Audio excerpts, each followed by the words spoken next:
first day of the Basic Education in Nigeria Bootcamp Summit brought together critical stakeholders in the basic education field and various partners to deliberate on policies, practices, and implementation gaps. Speaking on the purpose of this year's summit, Director of Basic Education, Federal Ministry of Education, Dr. Folake Olatunji David, says the event aims at reviewing the level of implementation of policies from last year's summit, refining strategies, and fostering collaboration.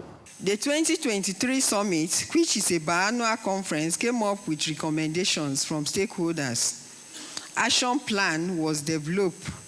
If you were there last year, you can remember. The action plans were developed by the states and also by MDAs.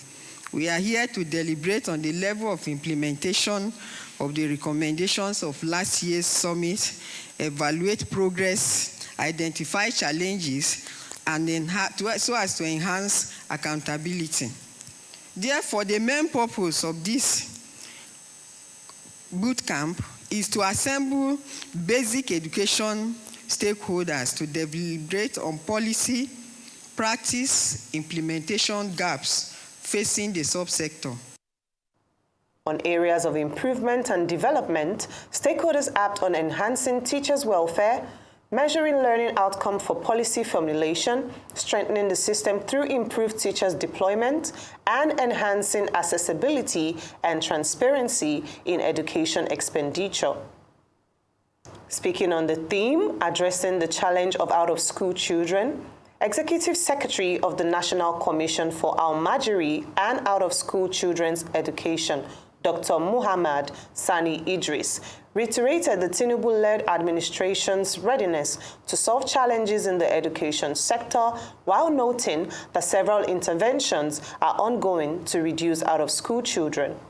Some of these efforts made before have actually not yielded the expected fruits. But with the comment and the advent of this administration, His Excellency the President is passionate about the plight of the downtrodden, be them Almajiri or out-of-school children.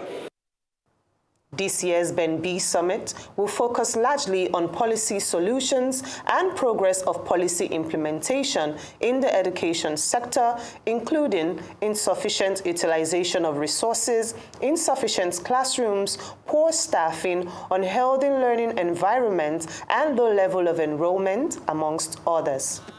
Mary Ahidilo, Arise News.